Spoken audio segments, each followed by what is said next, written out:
Hello, everyone, and welcome to the Viking Central podcast. It is draft day, finally. So excited. Who knows what's going to happen this year, but we've got a couple guys here talking and see if we can figure out what this big Vikings game plan is going to be. I got Tyler Forness with me today, managing editor at Vikings Wire. He's a contributor at Score North. He also has a YouTube channel, Vikings First and Goal, and you can follow him on Twitter at The Real Forno. Also got Tom Gorski here with me today, sports editor at DePaul University, and also he's a writer for Vikings Territory. How are we doing today, boys? Tired. Go ahead. Yeah. Tired. It's finally here. Thank God. All the work finally comes to kind of fruition. I mean, it's not us getting drafted, but with all the work and time we've spent watching these prospects, trying to put pieces of the puzzle together to kind of see how it comes to fruition is always gives you an odd sense of satisfaction. And it's the ultimate reality show. And this year's going to probably be more wild than we've seen in years. Hell yeah, I would agree with that. After like the first pick, we don't even know, and that's not common at all. Like usually I'm like kind of tuned out, zoned out until like the Vikings pick, but we don't know if they could trade up to 3, trade up to 4. So they have my attention all night essentially until something does happen. Tom, kind of, are you feeling the same way, or what are you thinking? Yeah, man. I'm feeling the exact same way. Obviously, I'm not as experienced as Tyler, but man, I've watched some film. I've been doing a lot of research. Obviously, I've been doing this like since I was 12 years old. I love the draft. It's my favorite time of the year. But again, I'm really excited to see what the Vikings do. What Kwesi has in store, because we were talking about pre-show. This feels like the first draft that Kwesi actually has like full control of, where he could kind of implement his vision of what he wants to accomplish moving forward. And for all we know, that could be finding the quarterback of the future. So I'm really excited to see what he has in store and what the entire front office has. Yeah, an exciting time for sure, and I agree with that point. Exactly. I'm actually home with like a sick kid today, so I don't even have to go to work. The one time I'm happy that my kid's sick. I mean, I'm never happy that he's sick, but I get to be home on draft day, and me and him watched Draft Day today on HBO Max. Tyler, what's your opinion on that movie? I just wanted your opinion real quick.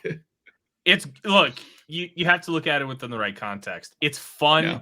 It's a hyperbolic view of the draft where they just take things that can happen, like a huge trade up, and then they just amplify it and make it Hollywood. It's a great fun bad movie.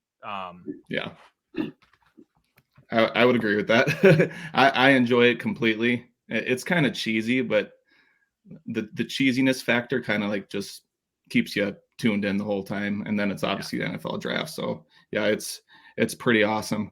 We'll get right into it here, boys, though. My first kind of question for you guys and for Tyler here. So the Vikings, they've kind of been the talk a little bit the last week or so, a couple of weeks, about maybe making a splash for that quarterback of the future. How do you think Kwesi, Kevin O'Connell, this Vikings front office is going to weigh like making that splash, or maybe trading back and filling needs, because this defense has a lot of needs in every level of that defense? So the interesting thing to attack the question in a different light, the defense will immediately see improvement just by having a capable defensive coordinator. Sure. Last year, they had voids of talent. Like Eric Kendricks was getting older. Patrick Peterson was starting to show his age even more so than he had before. But they were not put in positions to succeed. And if you're not put into positions to succeed, it's a lot harder to be successful. With what Brian Flores is going to come in here and do, those guys are going to be put in better position. And just by that fact, it'll probably get this defense to, I would say, probably around 20th to 22nd. Like, just his presence will make that big of an impact.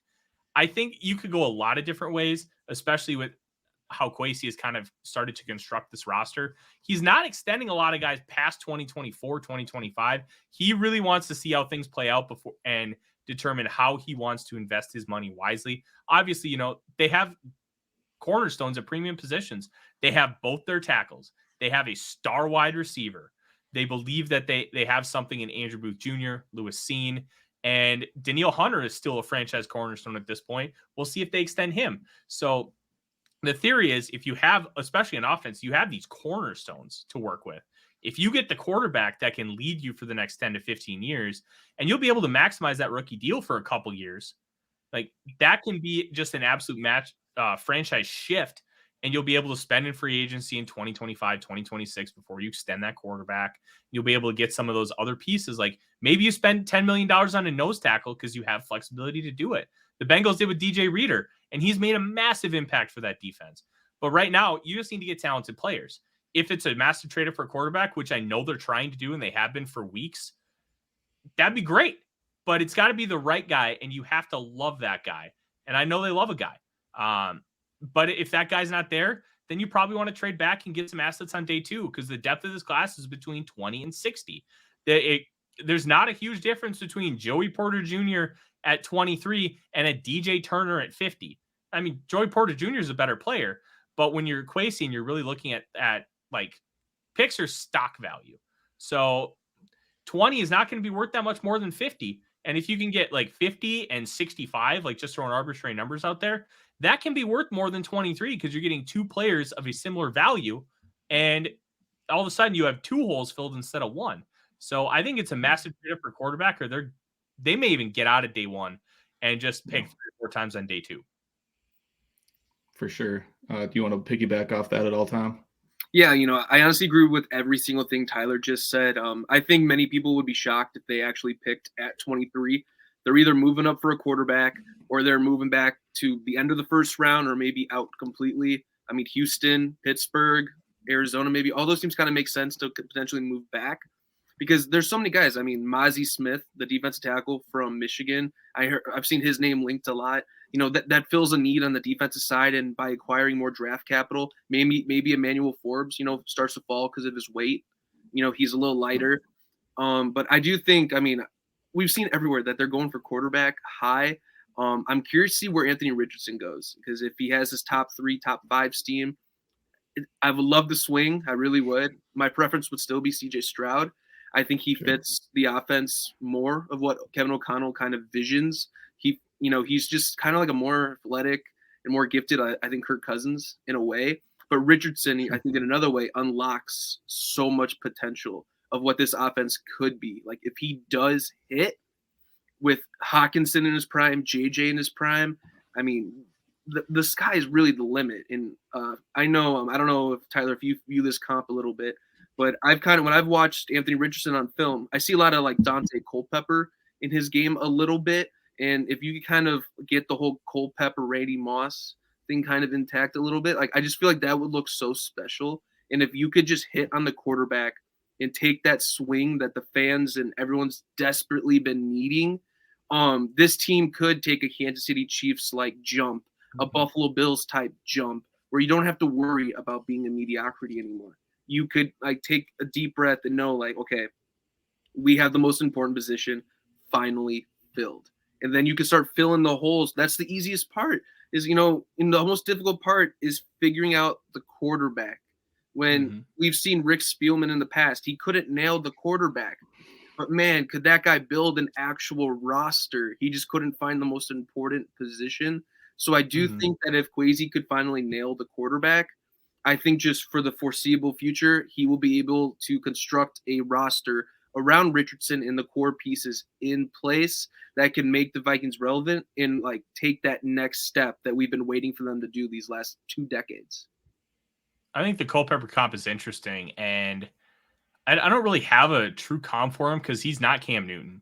He's got an arm like Josh Allen, but the two that I've kind of come up with is he is Vince LaSalle from Recess. Like if you remember in elementary school, there's always that one kid you could do everything better than everybody else. Like that's kind of what Richardson is, just based on his athletic tools. And then the Culpepper one works, but he is Dante Culpepper if somebody sent him to exhibit for Pimp My Ride. Like he's just a souped up version. You put a cold air intake, you put a nice stereo system, and he's got a supercharger now. That's kind of what Richardson is. He is a true alien, and he said that himself. For being an alien, he is much farther along as a passer than most guys in this class. And I think that's a lot of the appeal and a lot of his inaccuracy issues. Cause like people will see the 54% and freak out. They shouldn't, because you always have to contextualize the why. Why was it at 54%? Well, he threw a ton down the field. He threw more down the field than CJ Stroud, Bryce Young, Will Levis. And that offense did him no favors. with both scheme and personnel. And he has rush mechanics because he's a 20-year-old kid that doesn't have a lot of playing time. But he flashes the ability to utilize his mechanics brilliantly. So you just have to figure out how to make him consistent. If you can do that with what kind of pocket poise he already shows and how he doesn't want to run, but will take yards if it's available or he has to. Like the play against Utah where he ran for a 50-yard touchdown, it was a deep shot play, something that's very common in this offense where you have like a deep crosser and a post corner flowing all the way to the right, and it's a 2-man route. Well, nobody was on the left side, and he saw both guys were double covered, so he's just like, okay, I'll just take the 45-yard touchdown. Like that's kind of what you're getting. You're not getting a guy who's going to scramble at the first sign of pressure, but like I'm very high on Richardson, and Stroud's my QB1. But if you're making that kind of leap up, I think you make a leap up to go get a unicorn, an alien. Yep. You shoot the moon. If you're going to put all your chips on a guy, you don't put all your chips on a guy for Will Levis at 5.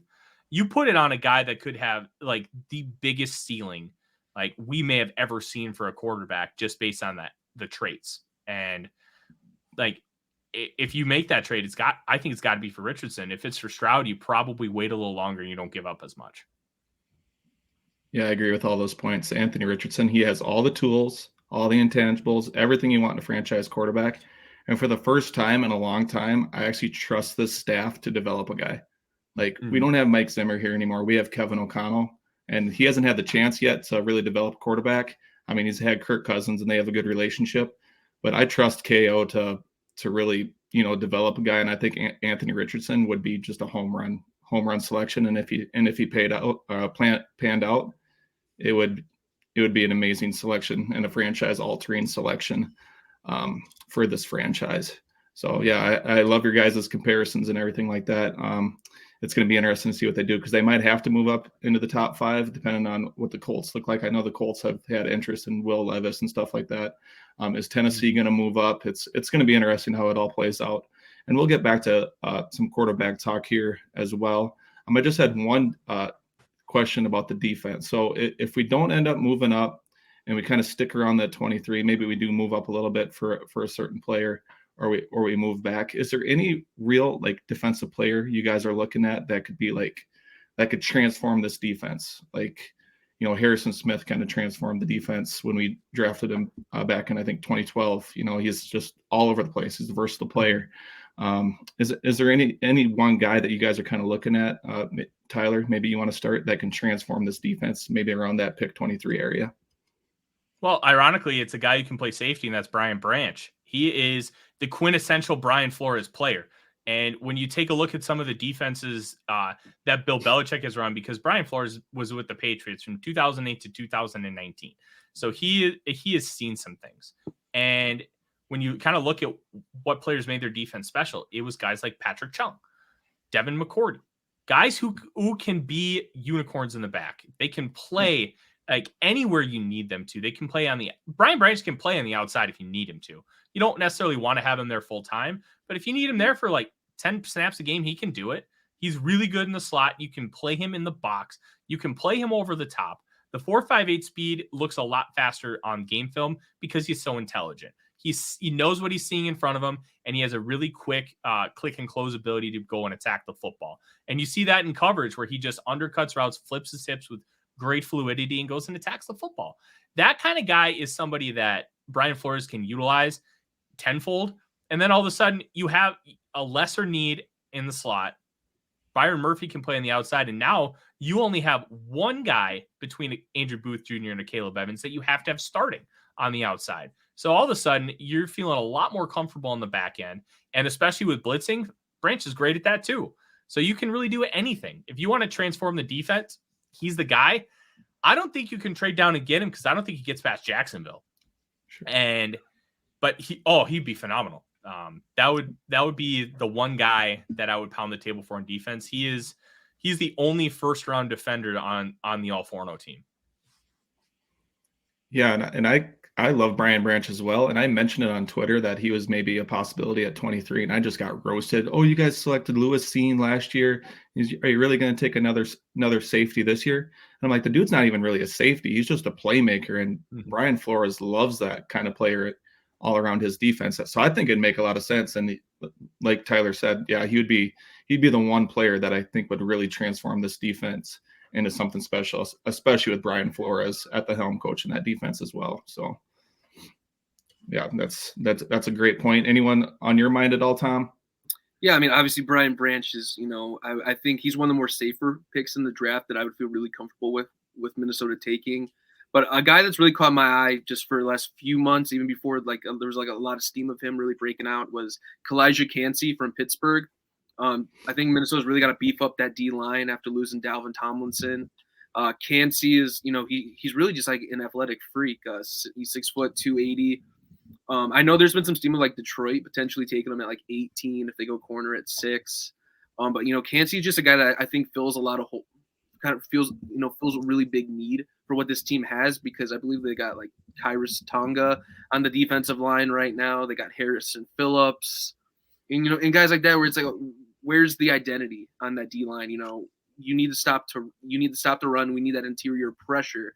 And Brian Flores, he loves to bring pressure. It's what he's known for. We got Danielle Hunter and Zadarius Smith, at least at the moment, on the outside. And then you got your linebackers who are pretty solid. So, I mean, for me, I feel like if you're not taking like a receiver, moving up for a quarterback, I feel like Cansey is just a player where I think if Branch is off the board, you got to turn your attention towards him. Because I believe him and Mozzie Smith are two of the best D tackles in this class, nose guards, that I really feel like can make an immediate impact for this team. There's a lot of guys in this draft that obviously, could really develop into it. But I think when you got to plug someone in right away, Kalijah Cansey fills day one. You're getting an impact starter right away. So I would love to see Kalijah Cansey potentially be available. I mean, the dream scenario would be trading back with like Cincinnati or Kansas City, and he's chilling for you there on the board. I don't know how realistic that is, because it seems like his stock's been rising the last few weeks compared to where it was maybe a month or two ago. Sure. So, yeah, I mean, Mozzie Smith for me or Kalijah Cansey would be ideal candidates in a trade back. But if they stay at 23, I kind of agree with Tyler. I think Brian Branch is just such a great hybrid safety. You could play him inside, outside, safety, and box. I mean, you could do so much with him. And if you had to describe a Brian Flores type player in this draft, it's Brian Branch. He's just the ideal guy you look for. He's from Alabama. He's coached, he learned under Nick Saban. There's just so many boxes that I think he checks, that he's one of the safest players in this draft. But I think if you want to get a little risky with it, move back, acquire some more draft capital, and Cansey or Mozzie Smith are on the board, those are two guys that I think really feel immediate needs for this defense. And at this time, I mean, you got to beef up that defensive line, because there's a lot of guys on that offensive line that raise a little bit of question marks outside of just Harrison Phillips. Losing Dalvin Tomlinson was a really big hit, I think. So they need to have some type of plan to, replace him, because they didn't sign anyone necessarily impactful enough to replace that production that he had. Sure. Yeah, and I agree with both of you. Brian Branch is, if we go defense, he's my number one guy on the defense side of the ball. I wonder if Cansey does fall a little bit just because he is a little bit undersized. So that could maybe cause him to fall, but he's very explosive, can get after the passer and everything like that. So yeah, it's going to be interesting to see if they do go in one of those directions, or maybe they just stick with corner if they go defense, like a Deontay Banks or Joey Porter Jr., which are probably our options as well. But I do want to go back to the quarterbacks real quick, of course, because that's been the big talker, and we talked about it a little bit. Tyler, so if we don't just take out a question, moving up for a guy, Anthony Richardson, CJ Stroud, what quarterback, in your opinion, would fit this Kevin O'Connell offense to a T? Who would slide in and just fit this system really well? It's not Hendon Hooker. I don't understand the love for Hooker. He struggles even completing the short game, and this is one of the reasons why every stat has context, and you have to figure out what the context is. And and when you're watching a player, you have to be able to identify it and determine, hey, can this guy project forward or not? He doesn't make full field reads. He doesn't utilize any kind of real progressions. He basically takes a snap, flips his hips one way, stands, and waits for a guy to come open. Like, that's the offense. He's not asked to do a lot of anything that really translates to the NFL. His mechanics are wonky. He is inaccurate on even short throws. He throws beautiful deep ball. Like, you can't argue that. But there's so much like that you need to work on with Hendon Hooker. And then pair the fact that he's 25 years old. How much more development are you going to get out of that guy? He didn't start being good in college until he was 23. That's also a red flag. Like, I'm not a big breakout age guy, but if you aren't really any form of successful with opportunity before the age of 23, that to me is very worrisome. Will Levis could come in here, and he's great at the quick game. Like, think of the Sam Bradford offense 2016. Not flashy, not sexy, but he can do a lot of that stuff right away while you kind of hopefully develop a lot of the downfield stuff. Because a lot of his issues at Kentucky were poor weapons and an atrocious offensive line. And the 22 offensive coordinator, Rich Gangrello, was a hell of a lot worse than Liam Cohen was in 2021. And we know Kevin O'Connell's got ties to both of those guys. So they have the book on Levis as well. And like, I don't know if I'm out on Hooker until like 87, and he won't make it that far. I don't see a pathway to success really. Levis, I'm torn. I can see a situation where he's like a top 5, top 10 quarterback. I can see a situation where he busts easily. So there's a lot of variance. I'd probably be okay with 23 and taking that shot because you're not giving up extra assets. But if there's a guy like in the mid rounds, I'd bet on Jaren Hall. I mean, he's going to be 25 as well, but I consider him like 23 years old in football years. He's served a 2-year Mormon mission, and he is what my friend Luke Braun from Lockdown Vikings calls a hooper. The guy is just he's just a baller. He plays on hard mode all the time, throws on the run really well, runs a lot of complex pro style concepts with a lot of reads and like even option routes. Like, he would be able to come in and at least be a high end backup for you and potentially be a starter. Like, that would be the guy I'd bet on. Jake Hayner's a fun option too. If you watched UCLA 2021, he got sandwiched and like destroyed his hip. And then he was just torquing his whole body to throw like perfect like passes with great placement in tight windows to win that game in the Rose Bowl. But like, he doesn't have the high end like ceiling that a lot of these other guys might have. He's Case Keenum without the bozo gene. Like, Keenum had those bozo plays like twice a game. Hayner doesn't do that, but he's got kind of some of the similar traits. If you're not in love with the guy, don't take one. Take a shot on a guy in round 3, 4, 5, or 6. And then at the very least, you have a cheap backup and then figure it out next year.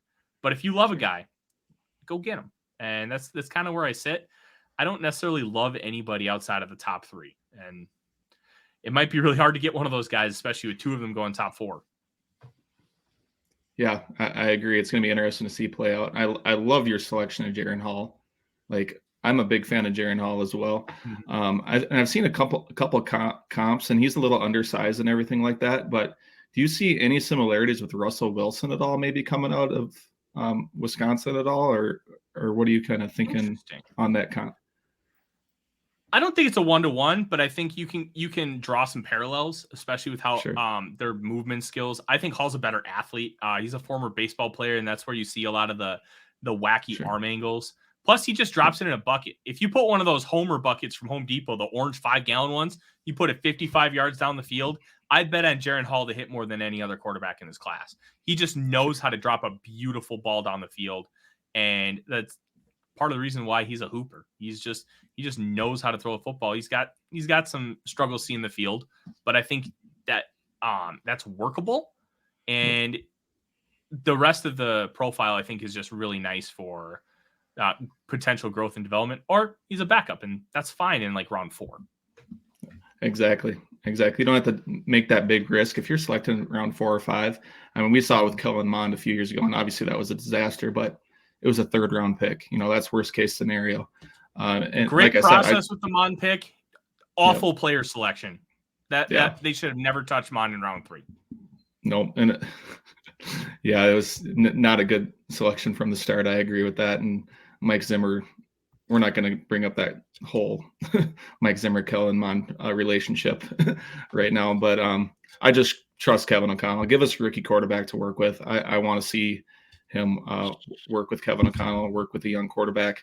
Anyone that you're really liking, Tom? I know you're a fan of Jaren Hall as well, but is there anyone else that you're kind of looking at?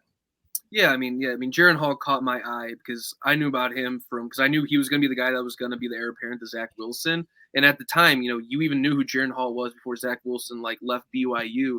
Like there was just like a lot of steam about him at the time, being very comparable. But a guy that's really caught my eye that I would love, I think is a perfect project.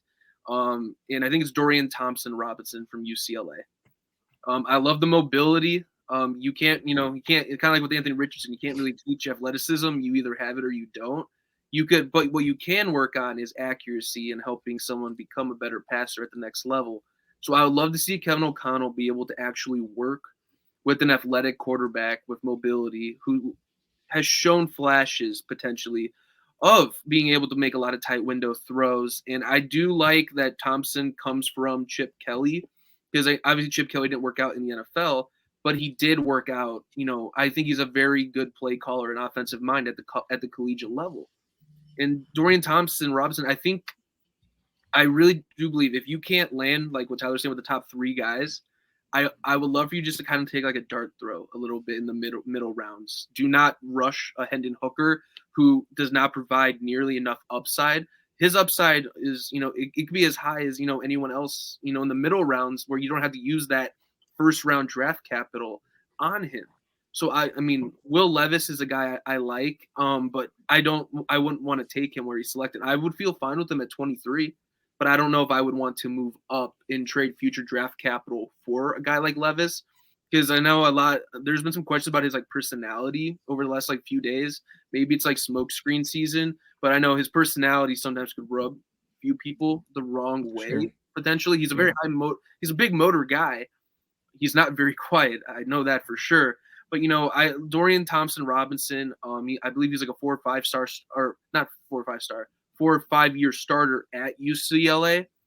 But I think he has a lot of traits that you can kind of develop and work with. And when you take a risk on a 4th or 5th round guy, if he doesn't work out, it's not the end of the world. You can see what he has all this season. And then you can kind of make the decision. Do you want to extend Cousins for another year, or do we want to take our shot in 2024 if we're, 7-9 or 7-10, 6-win team? Maybe you want to trade all that future capital instead of trading 3 firsts this year. Maybe you'll want to trade up for a Drake May.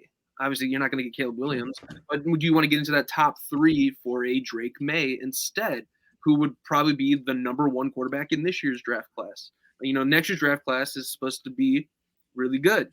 With Caleb Williams, Drake May. I'm not sure how a lot of people view like Quentin Ewers yet, but I think when you just kind of look ahead, if you don't get your guy, kind of like what Tyler's saying, in the top 3, if you don't get your guy, don't kind of like rush it. You got to get the right guy. And kind of for Kwesi, you really, as a GM, you really only get 1 shot. You rarely get 2. So yeah. I think Dorian Thompson-Robinson is the perfect project to take a risk on in the later rounds. Yeah, I love the point that you make. Like, you want an athletic guy that Kevin O'Connell can work with. That's why I want them to go for Anthony Richardson. I want to see that so bad because he's an athletic guy with all the tools. I want to see Kevin O'Connell get his hands on him and just go to work with Anthony Richardson. I would absolutely love that. And then we were talking about Hendon Hooker a little bit. I just wanted to mention this. I know Tyler was a big fan of Peter Schrager's mock draft this morning, weren't you, Tyler? Oh, God. No. Okay, if you take Hooker at 23, okay, I'm going to hate it, but whatever. If that's the guy that they identify, that they love, which based on what I'm hearing, I don't think they do. Sure. Whatever. All right. Let's give them a chance. But if you take Bijan at 23, okay, he's a top 5 player for me. He's a tremendous football player that you can utilize in the slot. I still don't think he gets past Atlanta. Arthur Smith desperately wants Bijan from what I'm hearing. But that's fine. But then trading up, giving up your 3rd and 4th rounders this year, your 2nd and 4th rounders next year. So you don't pick it all on day 2 in 2023 or 2024. No, that does not make sense. And 2, the Bengals won't trade down anyways. So they're not going to accept that move anyway. So to me, it's just Peter Schrager just pulling something out of his butt. And sometimes you do that in these mock drafts because you think something crazy could happen. I mean, I have Houston trading from 33 to 30 to get Hendon Hooker in my final mock draft. Like, I don't know. I hate it. Like, I don't think there's any way Kwesi does that for Hooker when he could have just taken him at 23. Yeah. And I think it makes a lot more sense like Houston moving up from 33 to 30 because they wouldn't have to give up near as much draft capital.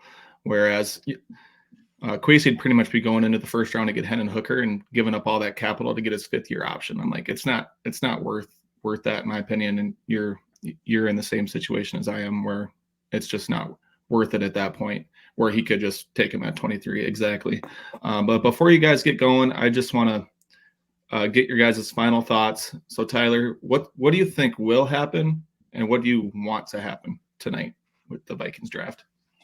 One of two things is going to happen. Either we're going to trade up and get, I believe it'll end up being Anthony Richardson. But if Richardson goes early and Stroud is available at 10, I think that's a high possibility too. Or we're going to trade out completely in the first round. I'm guessing we don't pick it all in round 1 because I think Kwesi's going to see opportunity to be able to get multiple guys on day 2. There are 5 teams with multiple second-round picks: Lions, Steelers, Bears, Seahawks, and Packers. Ironically, 3 of them are in our division, and we know how Kwesi feels about trading in the division. You know, he doesn't care. So I think they're going to try and move down and pick up multiple day 2 assets, and then maybe even move down one more on day 2 to pick up another day 2 asset. I think that's the ultimate end goal if they don't get that quarterback. And I think they can do a lot of damage with a lot of quality players in that day 2 range in round 2 and 3. Yeah, I would love it if they moved up, but it would make a lot of sense if they move back, gain a couple, maybe second-round picks, another third-rounder. It would make sense either way because Kwesi's very calculated in everything that he does. If there's a guy he really likes, he's going to move up. If not, he has no problem moving back or even moving out of the first round, like you said. Tom, are you kind of on the same boat there? Yeah, I think there's probably a 0% chance that they actually stay at 23. They're either moving up for Richardson or they're moving back. I don't know how high they're going to move up. I would think maybe the highest, maybe 10. I think that's the most realistic trade up is potentially with Philadelphia at 10.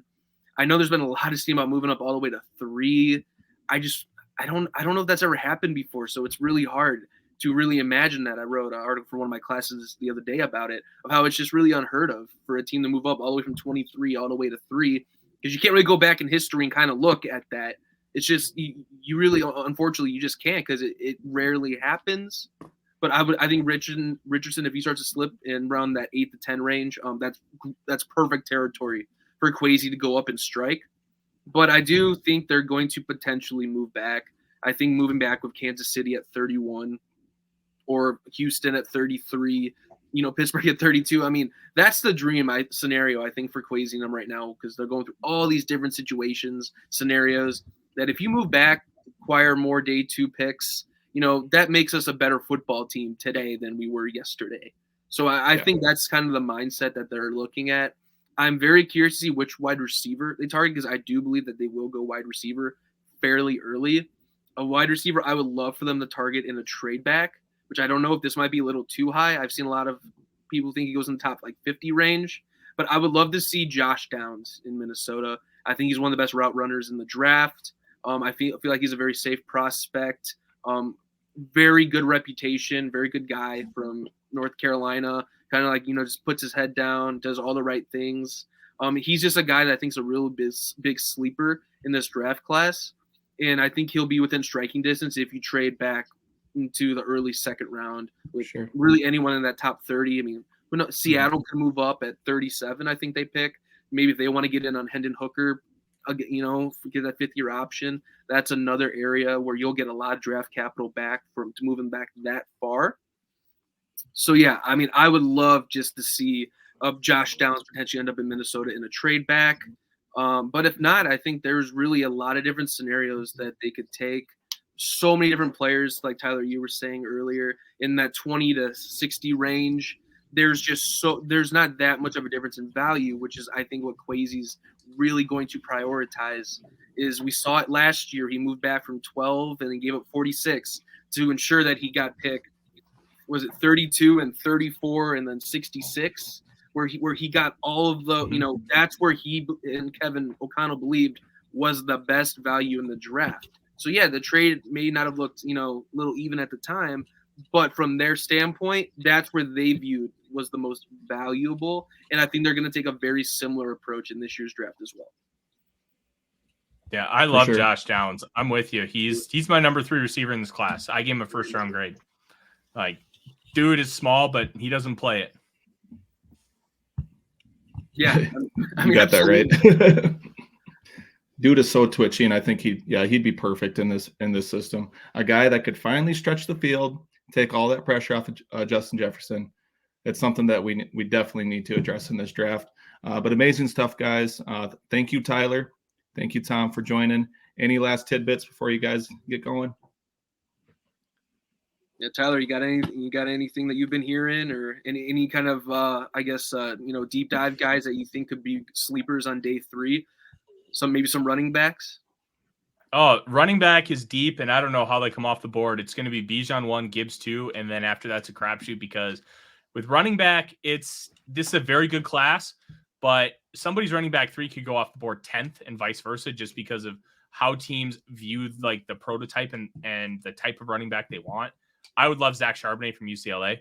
I think he can do a little bit of everything except hit a true home run. 4-5 is fine. He's got good enough burst to get through the hole. And if he's giving you 40-yard bursts, I can live with that. That's fine by me. A guy in day 3 I'd absolutely love is Carl Brooks, defensive lineman from Bowling Green. The dude was playing a true edge rusher at 300 pounds. He's got some ankle flexion and bend to him. He kind of struggles against the run, but I think he's a really good developmental piece that you could put as like a 5 technique, rotate him in sub packages. You could even stand him up with some of those unique looks, and you put guys like Marcus Davenport, Daniil Hunter on the inside, and have Carl Brooks rushing as like a 7 technique or a wide 9. Like, you could do some really fun things with him, and we know Brian Flores loves versatility. Running back is going to be the position I watch most because I want to see how these guys come off. We really don't know anything more than we haven't known anything in years past, and I wonder how much of it's because of the real big push for gambling, because there are a lot of props on these picks. Yeah, I would love to know your thoughts. There's 2 running back sleepers I really like that I think are being overlooked, and it's Pittsburgh's Israel Adabanka, I think his name is, and then UAB's Dwayne McBride. Those are 2 guys I think are going to go early day 3. Israel is interesting. I don't think he's fast, and he obviously had that like 350-yard game against Syracuse. I don't know how well he's going to translate, but I also didn't get much of a chance to watch a lot of him.